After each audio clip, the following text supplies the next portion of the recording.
All right, we are official. Welcome to How to Get Your Offer Accepted in a Tough Real Estate Market. I am Annie Rodgers with Crown Real Estate, and joining me tonight is Matt Watts with Icon Mortgage. And we are going to talk all things offers and how to get the winning offer. So, Matt, if you want to get us rolling. Absolutely. Might as well start with the finance side. That's typically where you have to start anyways, figuring out how much you can afford for a payment, how that corresponds to the loan amount, and what kind of offer you can make.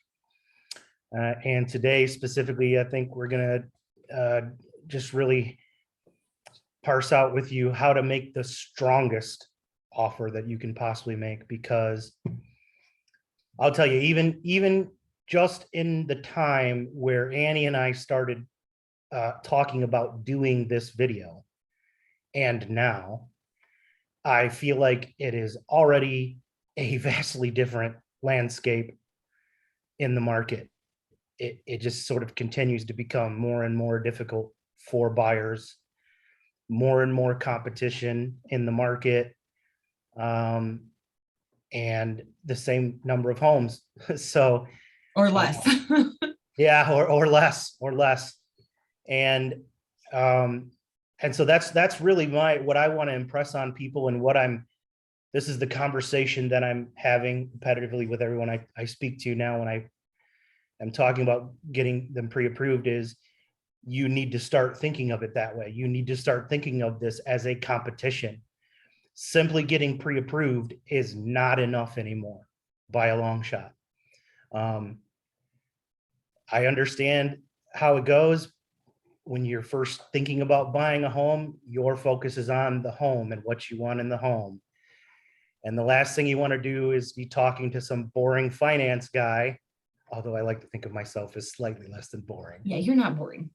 But that's the last thing you want to be doing, is tracking down all your W-2s and your pay stubs and figuring out how to turn them into a PDF and all the little things that we have to deal with on our end to get your documents and get you sorted out. But that's how you have to view that now. Is it's not a matter of whether or not you want to do it. There are 10 other people in line that already have their stuff ready to go. And if you're one of the people that doesn't have their stuff ready to go, you're going to have a difficult time in this market. So you really need to consider that, being ready as soon as you can. And so that's why the moment that you contact me, these are the conversations we need to start having. How can we prepare you the best before you start thinking about making an offer? And first and foremost, that includes, normally this would be where we say, you have to get pre-approved. You have to get pre-approved. Not enough anymore. We have to do more than that. We have to at least do a pre-approval and have all of your documents in and verified. We need to see where your funds are for your down payment or closing costs. In most cases, you're not going to be able to get help from the seller. So we don't want to go into it with a plan of trying to see if we can get seller concessions. That's a bit of a dream now, that it's just impossible to compete with other offers that don't need concessions to help you cover your closing costs, when there's going to be other people that just are ready to go and have their money. Right. Doesn't mean that it's impossible, but you've got to figure out how to get the absolute strongest offer for yourself. And just a regular pre-approval letter, just not going to cut it now. What I want is all of your documents in, organized, ready to go before you make an offer. And we can even take it one step further. And this is the step that I'm really recommending to people right now. If you really want to try to compete and outcompete other people, other offers on a home, you need to take the next step of doing a full underwrite for your approval. And we can do this without having a property. We just call it a TBD, or to be determined approval.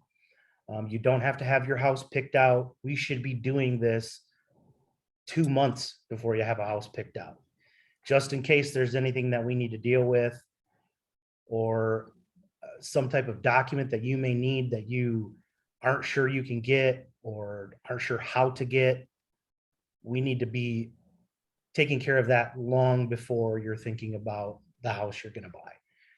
And I know that sounds very backwards, even though this has always been the case. It's very easy as a buyer to focus on the home, focus on what you want, and put the cart before the horse. But unfortunately, the financing is the horse that pulls it along. And so you have to have that squared away.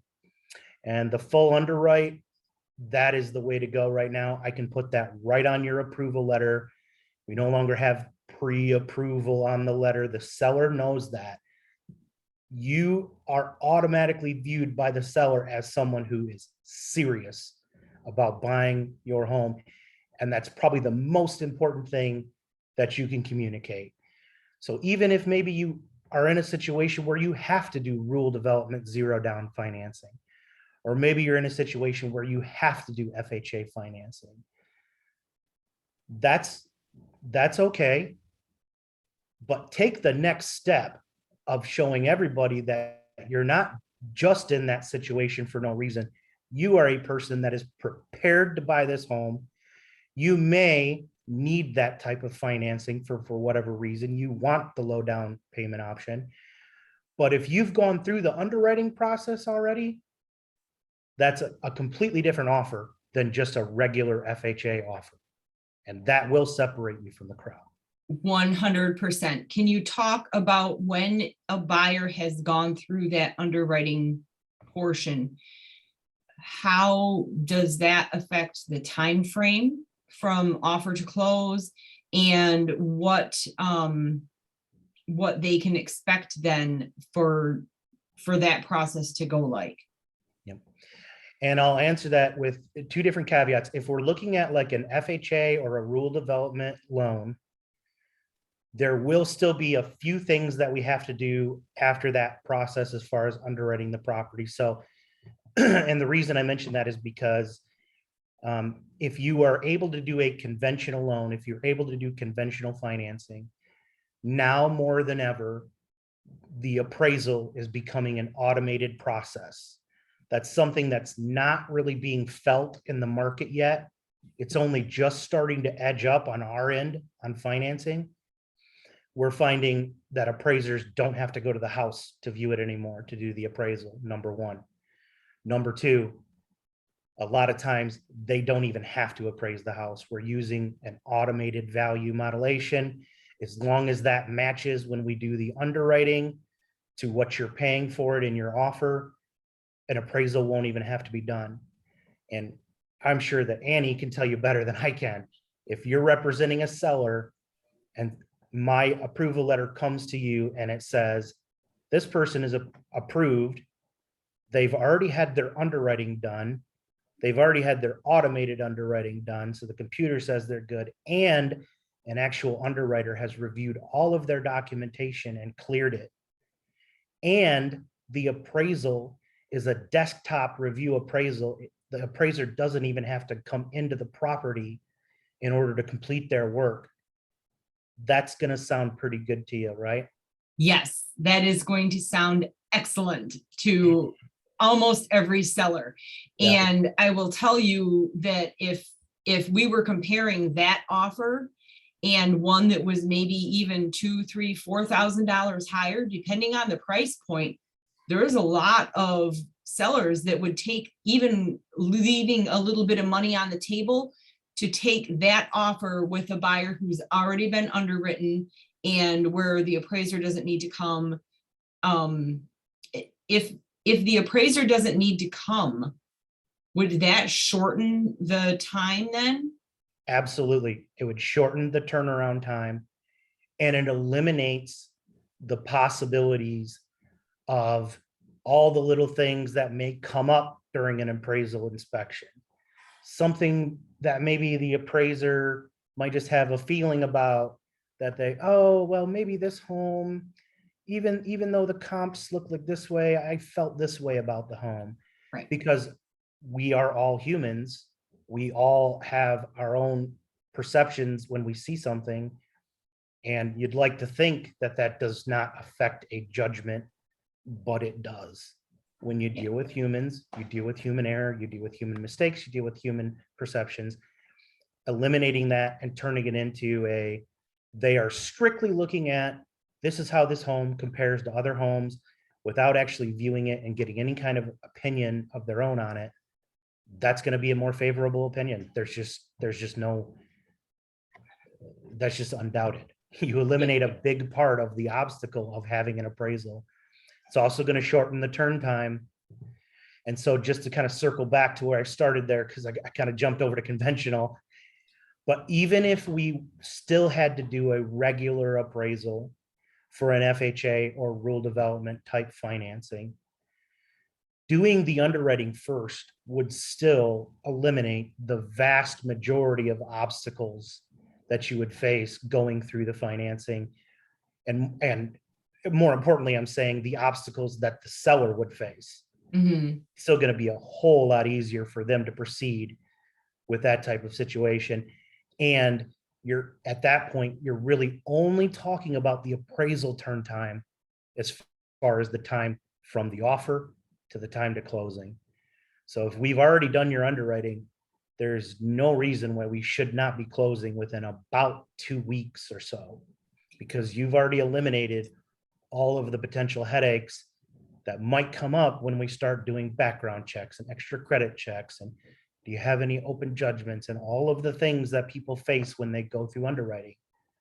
That next step of your approval, that's always where things come up. A lot of the times it's just not even practical for us to do some of those things ahead of time because it can cost so much money Mm-hmm. as the lender to do the background checks and the credit checks and stuff. And that's what you find with your average pre-approval. They've pulled credit, they've looked at the credit score, and not much else. Right. Well, it only takes a 640, and in some cases a 600 to qualify for some of these FHA and RD programs. And someone that hasn't had that 640 really fleshed out to see if, okay, well, maybe that it's a 640 because you had an auto loan that went bad, or you had a collection that's still open that might not be acceptable to be open. That's the type of stuff that you don't find out until you've taken that next step of underwriting. Right. We can eliminate all of that ahead of time. And I mean, that's a huge assurance to the seller. Not only just the time obviously is going to be cut in half, because at that point, we're just waiting for an appraisal to come back. Mm-hmm. And title work, I should mention too, because title work does generally take a week and a half right now. So, yeah, but still, the borrower is where you're going to have problems. That's just what it is in a transaction, because there's just so many more facets to it. right. And eliminating that is, I mean, it's going to be a completely different offer. And that's something that you need to do in order to separate yourself from the crowd. And I'm sure Annie can speak to this too. I'm sure you've seen plenty of pre-approvals in your day from plenty of lenders that that it maybe not, it can't be trusted as much as other lenders. Right. Because of those extra things that you do. And because I know there's times where Annie is wondering why I haven't approved a buyer yet. And I'm like, well, I need to see this pay stub and that pay stub and stringing it out. And sometimes that takes a couple of weeks to do your approval letter. But wouldn't you rather be dealing with that 2 weeks before you've got a house that you're in love with and panic to try to figure out how you're going to buy it, and then try to project all that into your offer that a seller is going to absolutely see through, where they're thinking, well, this may not be the most strong offer, whereas we could have dealt with that ahead of time and been more prepared and been ready to compete. Yeah. And, I think that that's a great point, because I have that conversation a lot with buyers about, hey, this house just hit the market. I'm excited. Let's go look at it. But if they're not ready to go with their financing, then save yourself the emotional roller coaster. Yeah. Don't go looking at a house that you might fall in love with if you're not ready at that particular moment to make an offer, because somebody else will, and it'll be gone 3 days from now. And you've had your heart broken because you looked at it and you loved it. better to wait to even start looking until you've got all your ducks in a row and are able to compete in the market the way that it is. You know, and Matt is 100% right. It used to be, okay, we can't go looking at a house until you have your pre-approval. And, you know, that still is my rule, but it is so much better for a buyer to make strong offers when they've already gotten the underwriting part done. And sellers know that. And I think you were going to talk about this, but most sellers agents are contacting the lenders before they're accepting offers. I know I do every single time, and it has benefited my clients tremendously by me reaching out to the lender and saying, all right, what have you looked at? Is the closing time frame realistic? Anything else you can tell me about this buyer before we accept an offer? Stuff I'm going to cover for you on. All right. I love my buyers. I represent you ferociously, but I'm not a liar. Right. I have to protect my reputation, just like you have to protect your reputation. Listing agent calls me and says, hey, have you verified all this and that? You're going to get the truth from me. Right.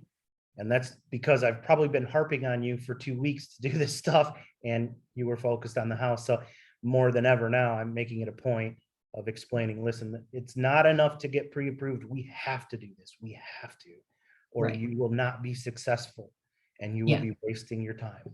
Yep. Yeah. Yeah. I mean, and it's like I said, it's already an emotional process. Don't make it worse for yourself by not being as fully prepared as you can be. So yeah, yeah, absolutely. Yeah. And I wanted to ask you though, because you started to touch on it, is I just would love to get a more in-depth perspective of the type of things that the seller is thinking and how they are viewing the offer process. yeah. So that's an excellent question. Usually when I have multiple offers, so more than one, So every time, pretty much. So of course my seller knows what's going on every step of the way because I communicate with them all the way through. When we do have multiple offers, I always will generally, as long as the seller wants, because the seller really directs a lot of how this goes, but I usually let all the parties know that we do have multiple offers, and then maybe give some of them give them the chance then if they want to make any changes to their offer to let me know by, whatever deadline we need to set. When I sit down and talk with the seller and present the offers that we have, we are not only looking at dollar signs. We are looking at what kind of loan is the buyer getting? Or, how are they paying for the house? Is it cash? Is it conventional financing? Is it rural development, Veterans Administration, USDA? We're looking at that. We're looking at what their down payment is. We're looking at who the lender is, right? So if, we've got two offers that are really pretty close to the same, and one of them is financing with Rocket Mortgage, and one of them is financing with Matt Watts in Flint, you're probably going to have preference with the local lender over a Fifth Third, or at least more confidence in that, or not Fifth Third, but a Rocket Mortgage, or, yeah. So that's things that we're looking at. I mean, we even talk about, who's the other agent, and how are they being to work with so far. A seller can pick and choose an offer for almost any reason that they want, as long as it's not something that's a protected class. So it is not wrong if they're looking at who's the lender. It is not wrong if you're looking at who's the agent. Are we going to have a likelihood for a smooth transaction? And those things all come into play just as much as what the bottom line that the seller is going to have. So, that's definitely part of that decision-making process is looking at all facets of the offer, not just money. Because ultimately, the goal really for everybody is the same, to get to closing. But the seller in particular has to figure out for them to make their situation the best, what's the fastest and the most headache-free way I can get from point A to point B. Right. And all of that is going to go into it. Every person that is going to be involved in the transaction is a person that you're going to have to deal with for the next 30 days. Right. And any of them could potentially present a problem. So I totally get it. It's a consideration of every little thing. That's why we Right. always talk about building your team, trusting your team, having a solid united front, because this is a serious part of it, and it's a competition. Right. Particularly right now where we're seeing so many, so many offers are coming in, and really, they may be very, very similar to each other. So what are the factors that are making two offers that are within $300 in bottom line? What's making one get picked over the other? And those are exactly it. Who's the lender? Who's the agent? Anything extra that they may have thrown in, 30 days free possession, and yeah, so it really does matter, all the small minutia things that, were maybe less important a year and a half or 2 years ago are very relevant now. Mhm. And I think that a lot of people don't realize buyers get frustrated with losing out after home after home after home. And, sometimes it's a combination of those factors that you really need to evaluate as a consumer right now. Mhm.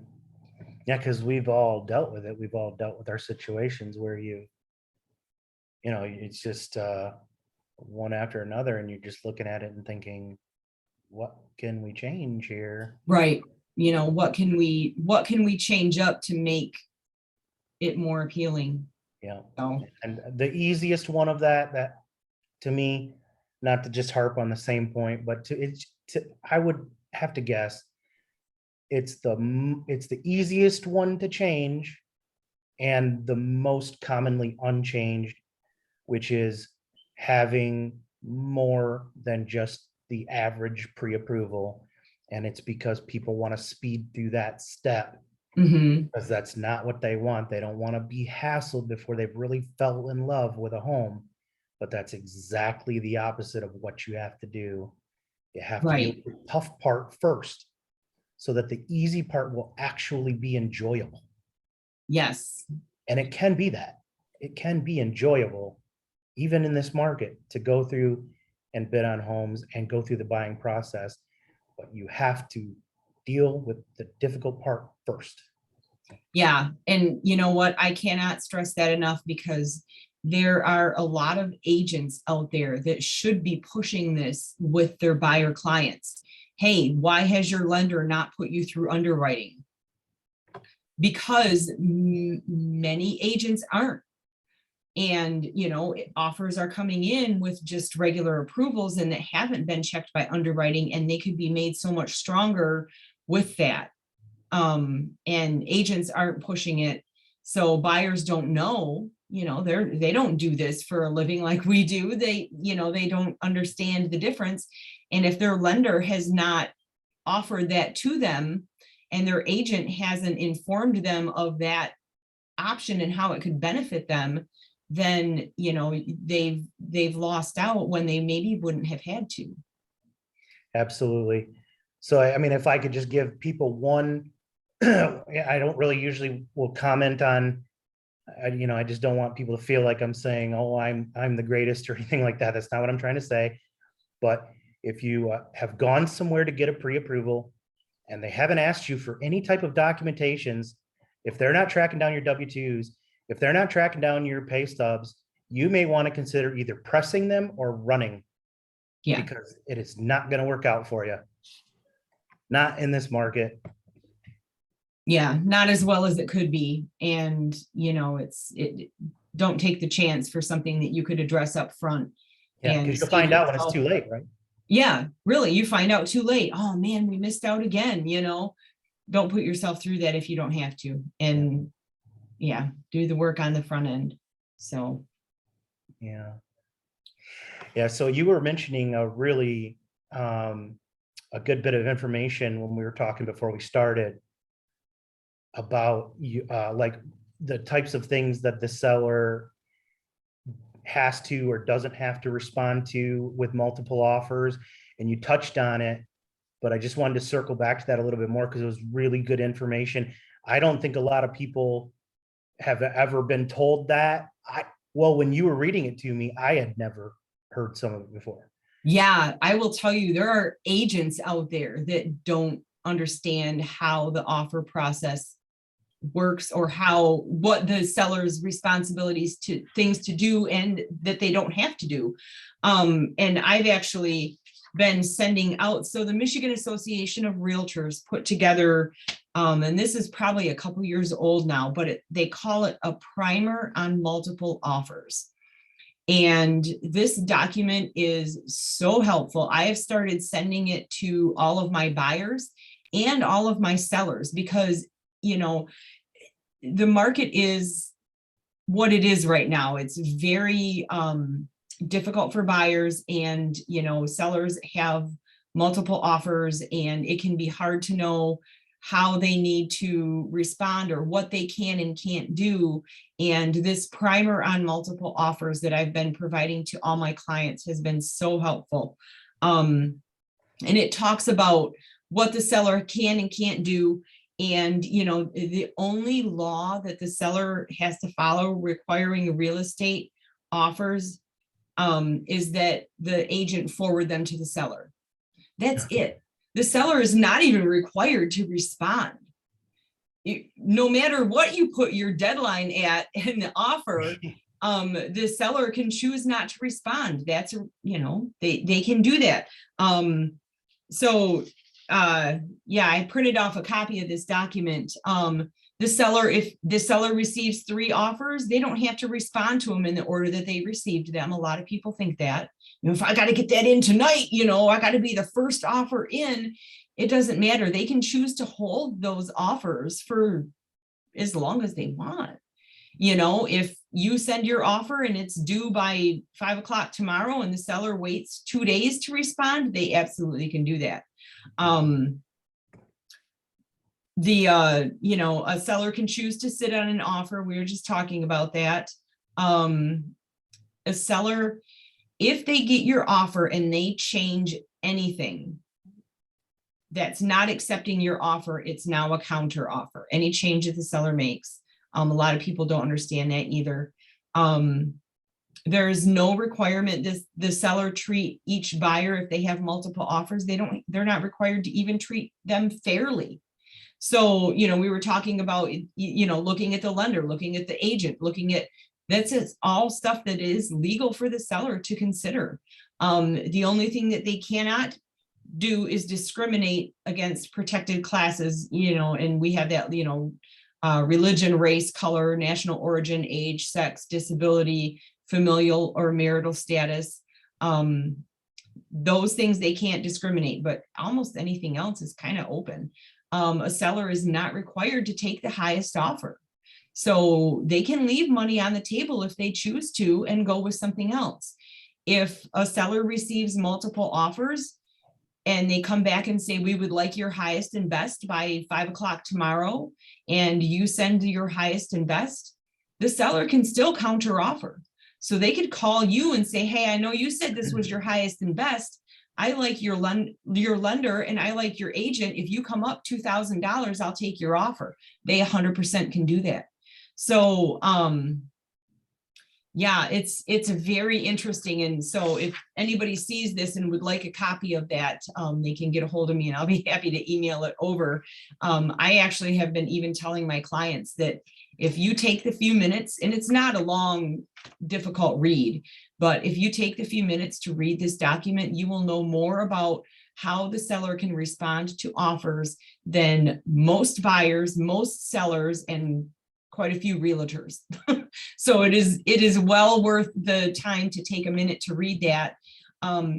Particularly I'll vouch for you on that one. Yeah, particularly for buyers right now.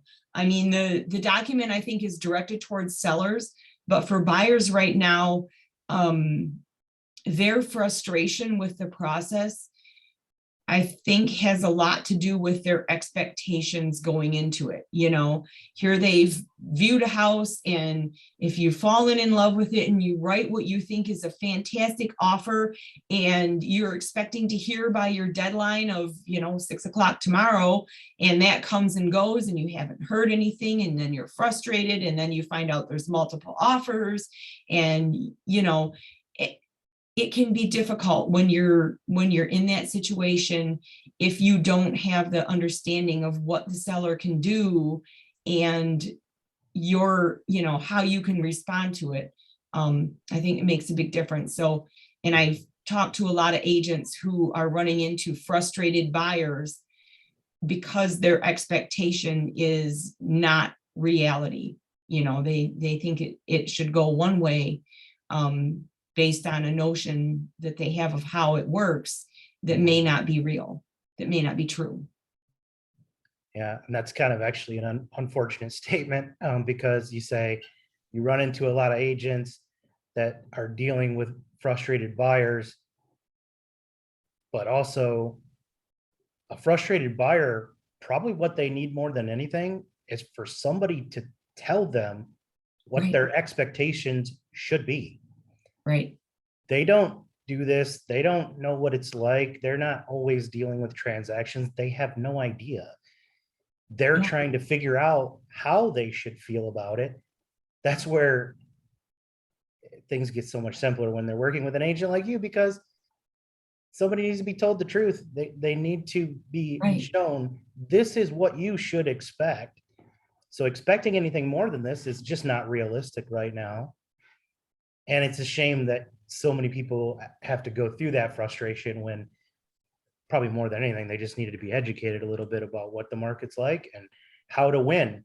And Right. that's where your team makes a big difference, because you can either have agents that are like, oh, gee, I don't know what happened. Or you can have agents and lenders that are like, well, this is how you can win.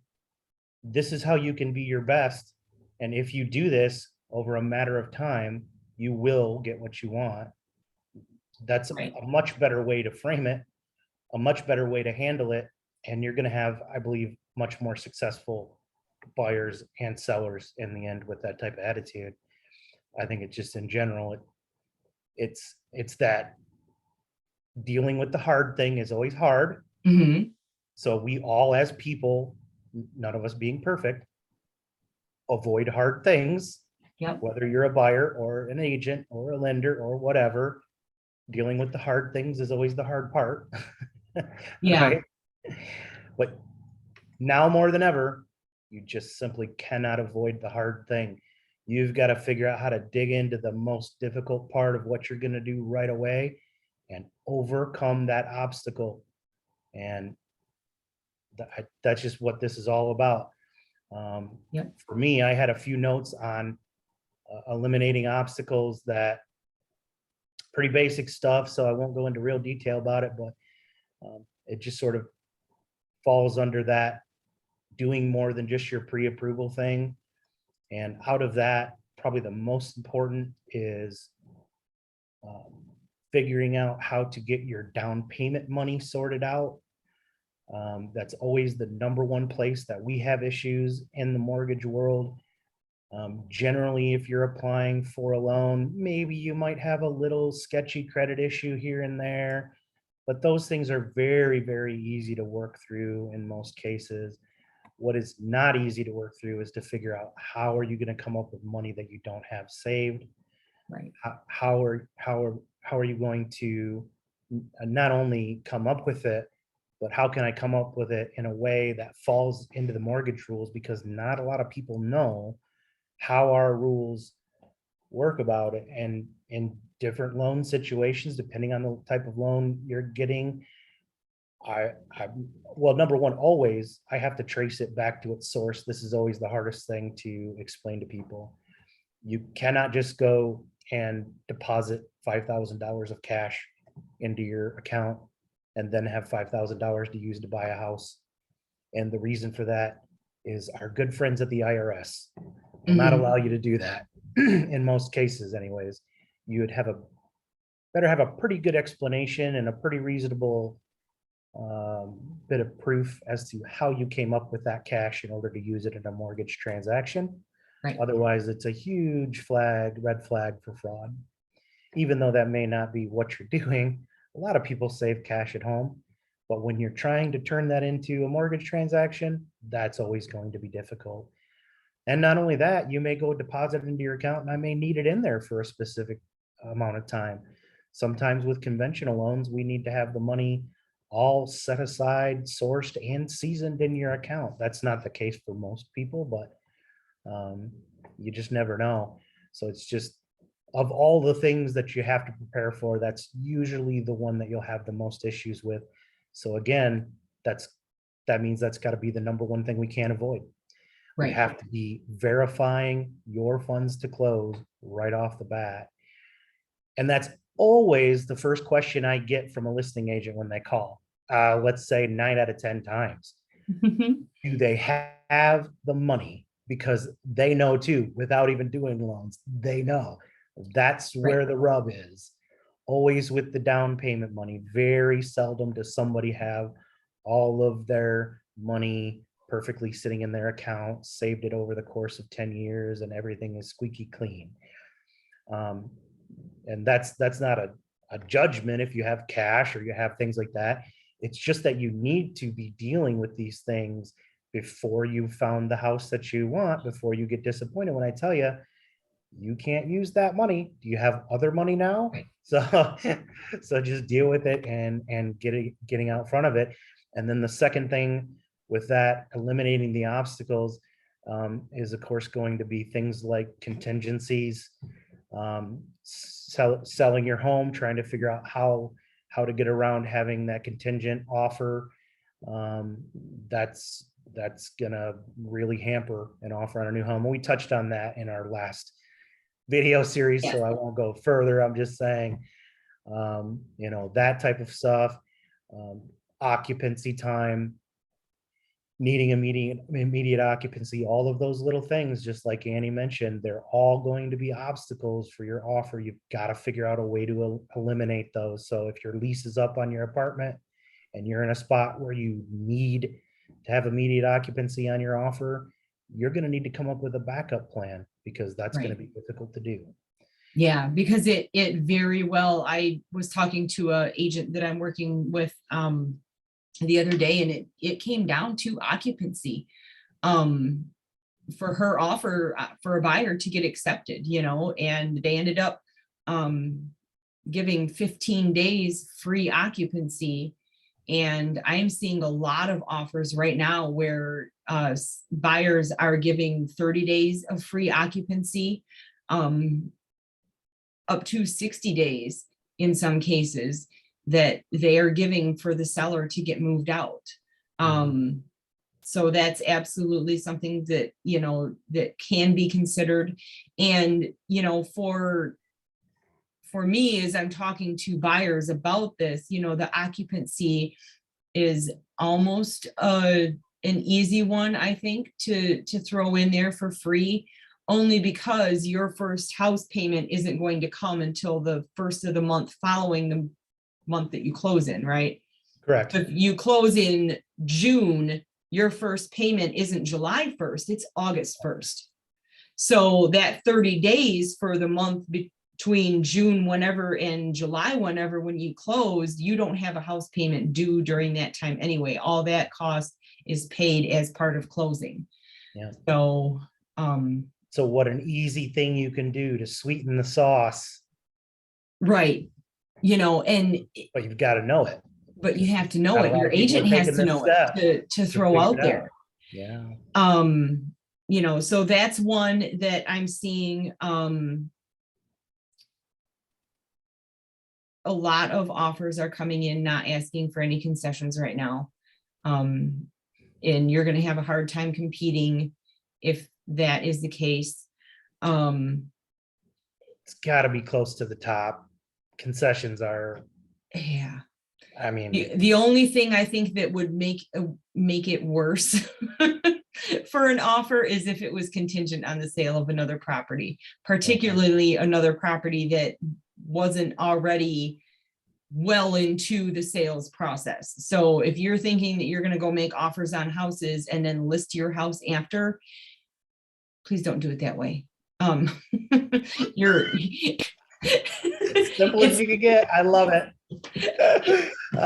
Yeah, and like Nat said before, we did a whole video on buying a home and selling a home at the same time before, and we talk quite a bit about that contingency and why, but there's so a I won't reason. go into it a whole lot right There's now. a reason why we did that one first. Yeah, we did a whole video on it. There's a Yeah. lot to it, and the flat at the end of it is just don't. If there's a way you can do it without having that, don't do it.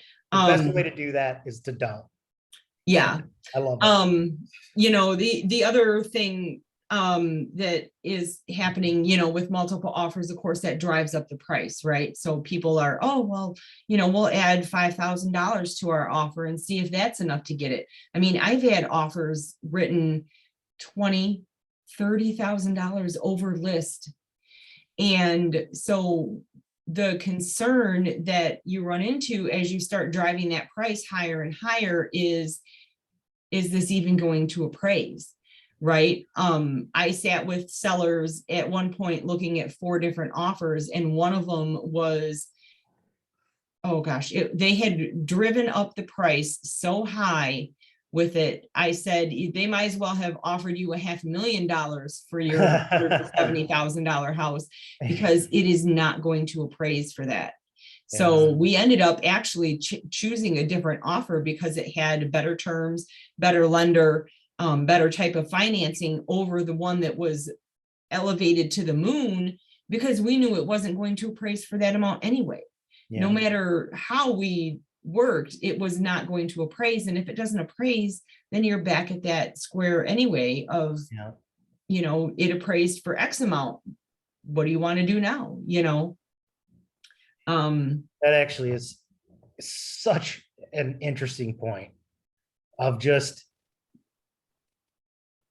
the all-encompassing that it's not just the bottom dollar. You have to consider more than that. I mean, everybody certainly is trying to make the most that they can make. Everybody would do the same in the same situation, but there are always more considerations that go into just, I'm going to get X amount of dollars. Right. If X amount of dollars, I mean, no good analogy coming to mind, but you know, well, I mean, you'd only do so much for $1 million. There'd be a breaking point. And it's the same thing with an offer. There's a breaking point of, oh, this is more money, but something about it, you can just kind of feel that it doesn't feel like the right situation, because it's a lender that's known for having sketchy pre-approvals, and the agent was super demanding on the phone for no reason, or contentious with their offer rather than trying to work with you, and right, just all of the little things that are hard to consider might be the thing that matters the most in the end, because if you're comparing it to something else that seems like, oh, this person was very lovely when they applied their offer, and these people wrote a cute little note to tell us how they love our house, and simple things like that can make a difference. Yeah. And some of the other stuff that I had on my list, you know, we talked about going over list price. We talked about not making your offer contingent on another sale. Escalation clauses is something that's coming up, and that kind of falls into the going over list price. You know, if you have an escalation clause in there that says, I will pay, you know, $2,000 over the next highest offer up to, you know, and then you can put a cap on that. I'm seeing that. Again, the risk with that is it going to appraise? And I guess along with that, is it going to appraise question is the appraisal guarantees, which I don't even think that term was heard of pre-2020. It never came up, but now it is. So what we're seeing now is buyers are saying, I will give you $10,000 above what you're asking for the house. And oh, by the way, if the appraisal comes in short of our high price that we are offering, I'll kick in $5,000 of my own cash to fill in the gap. So, that has been a factor that we're seeing, and post occupancy. So that rent time we talked about, increasing the earnest money deposit. That's one That people don't think of as much, but I like the thought of that because it's just a deposit. You're going to be putting that down for your down payment. In most cases, as long as you're not at fault as the buyer, you're going to get that returned. If something were wrong with your inspection or wrong with your financing, you would get that money refunded. But if you're going to be bringing that anyways, that is a really simple way to take money that's already in the transaction. You're already going to have to bring it, but using it to show that you are serious. Right. Show that you're serious and show that you have some cash. Yeah. Because, when the seller can say, oh, look at this guy's giving me $5,000 for an earnest money deposit, he actually has money. And that makes the seller maybe feel more confident about you having the money to make the down payment and you having, the ability to follow through on the financing end of it. There's some agents, and I haven't really seen it in this market yet, but there are some markets that they're doing also funny things with that earnest money deposit, like increasing it, of course, and making it non-refundable. Mm-hmm. I've seen that where they've said, we'll give you an earnest money deposit, and if we cancel out after the home inspection, then you can keep $1,000 of it, or you can keep a portion of it and we'll take the rest. Or, so I'm seeing that kind of thing, just to give the seller some reassurance and maybe to, show that the buyer has a little bit more skin in the game. Yeah, that's great. And I want to jump in here. I'm so sorry. No, go.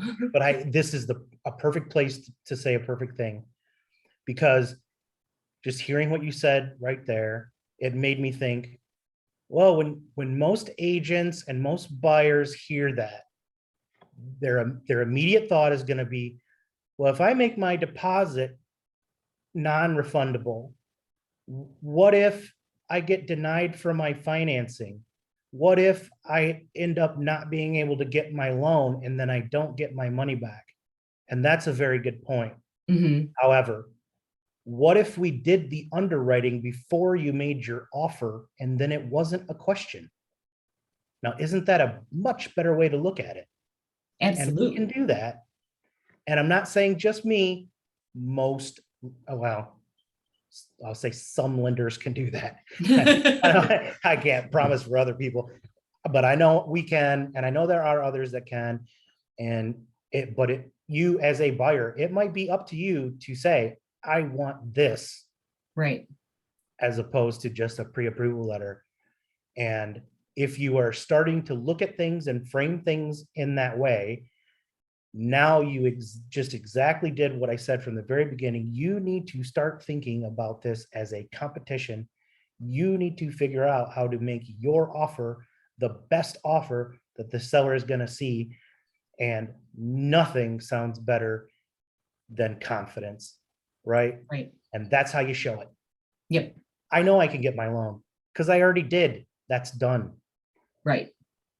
Yeah, huge difference with that. Some of the other things that I'm seeing come up, maybe as alternatives to driving the price up so high that you run into appraisal issues, I'm seeing buyers are offering to pay some of the seller's expenses. So they, they may offer to pay the transfer tax. They may offer to pay the title insurance policy. So those are all things that you can do to get the seller more money in their pocket without raising the sales price so high that you're going to run into appraisal issues. So, and those really are kind of a situational thing. You'll want to look at the dollars and talk to your agent about what the costs of those fees are and how much do you want to put in. We talked about appraisal gap coverage. I'm just looking at my notes here. I just want to make one point on what you just said there, though, about like paying the seller's closing costs. That's a really important one to expand on just a little bit more, because it kind of speaks to the whole thing. I'm sure you've heard before, like a $50 gift card is better than a $50 bill. Mhm. Right? And the reason being is because you may, as a buyer, think of it as, well, I offer to pay their transfer taxes. That's $3,000. Who cares? I'll just offer them $3,000 more. Or I already offered an extra $3,000. Why would I want to do that? Right. That you have to think of it as more than that. I mean, you are entering into a transaction with another human, and those kind of things are just nice gestures to separate your offer from others. Not that I'm convincing you to do it or anything. I'm just saying, it's not just a dollar value with that. That's the kind of thing that just lets the seller say, wow, this person really wants this home, and you're getting more value out of those dollars than probably just putting it into the offer like with everybody else. Yes, exactly. That's something that really just sounds better and looks better. You got puppy time going on? I got puppy time and my son is here. So I just had a couple more things that I wanted to talk about. We were talking about the buyer paying some of the seller costs. Some of them I've seen where they're paying a part of their buyer's agent commission. The other thing that I'm less keen about, but I understand it, is waiving home inspections. It's a tough one. Only because there's a lot of risk, and I hate to see a buyer do that and then wish that they hadn't. A home inspection, and I will always recommend that you get a home inspection, but it is absolutely a factor that a seller is going to consider when they're looking at multiple offers. If this one is waived a home inspection and this one hasn't, it's one of the factors that is going to come up. Let me ask you a question about that, because I mean, you nailed how I feel about it too. Like, I don't feel like I'd ever recommend somebody to waive the inspection, but I'm curious, because I don't really know. I guess I'm trying to remember when I saw my house before I bought it. So if somebody's coming to view the house, they generally schedule for how long to view the house, like just viewing it for the first time? Half an hour? Yeah, it's typically a half an hour or an hour. And I'll tell you, for most of the showings, within 15 minutes, whether it's a contender or not. So you don't necessarily need all that time. My curiosity was just, again, just trying to think outside the box. How can I make my offer the best offer possible? Well, if you happen to be somebody whose Uncle Joe is an inspector, you might need to be buying Uncle Joe a few pops on the side to say, I'm going to go view this house. I need you to come with me. Right. You've got a half an hour to figure out if something's wrong with it, because I can waive my inspection and have a much stronger offer. Yeah. Now, that's something maybe I could get on board with. I wouldn't normally say that, but if you have confidence in somebody that maybe they can kick the tires in that time, boy, would that separate and make your life a lot easier. And wouldn't that separate your offer?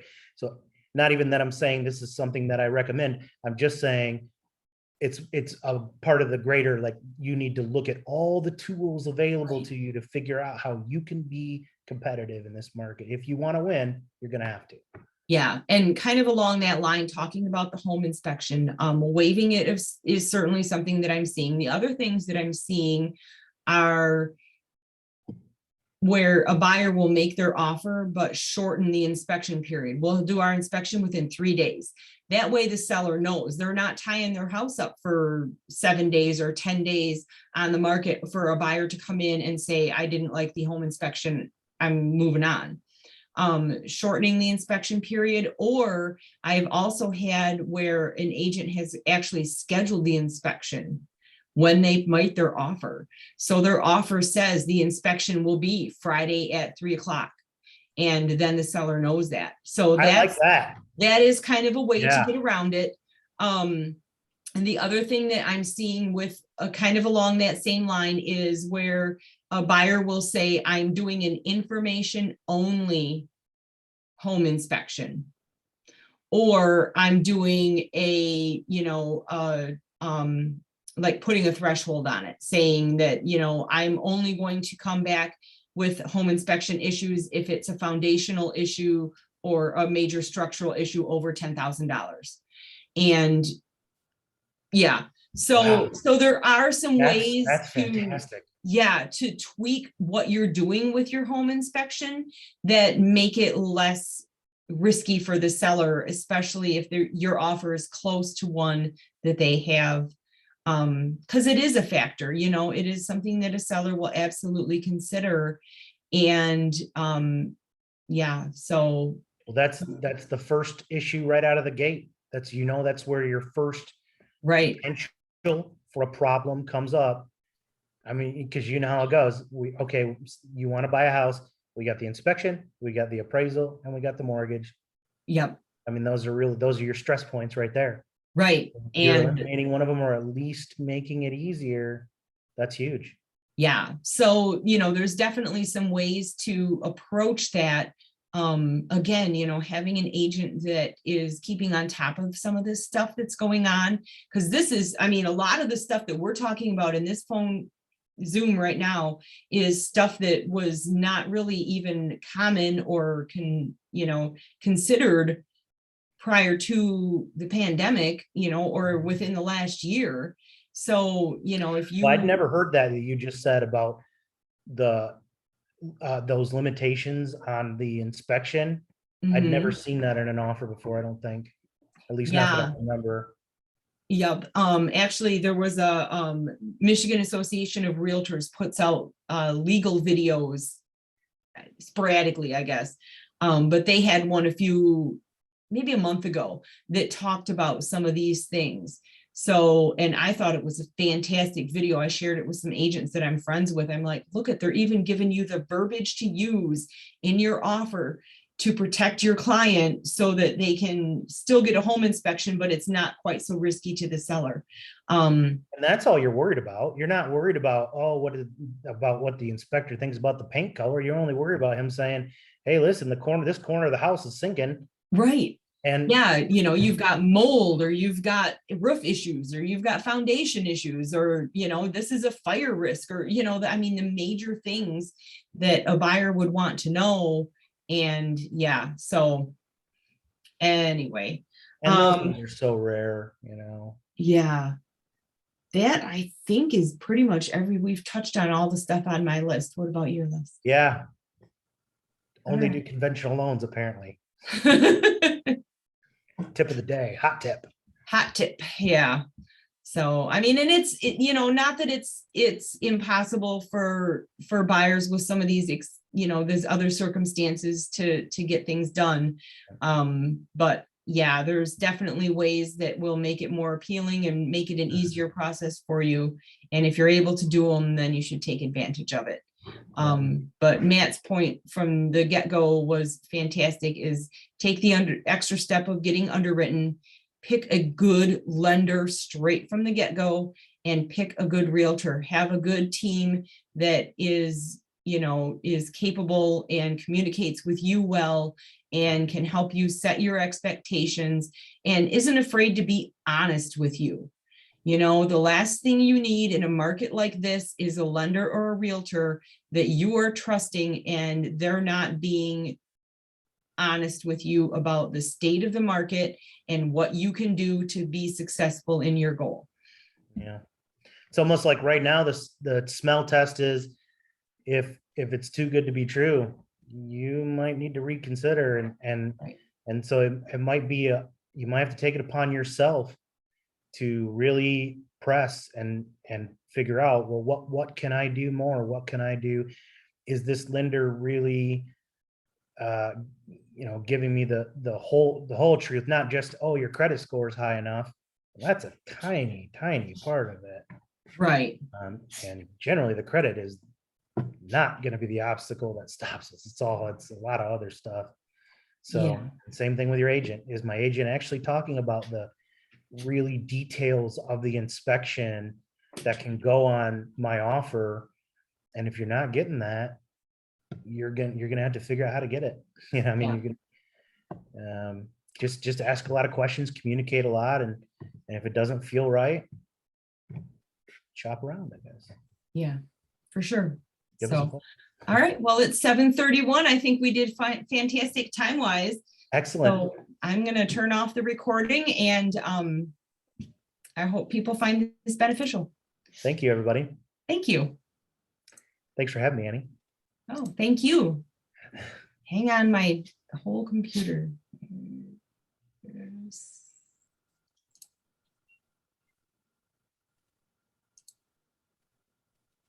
That was better than the first one.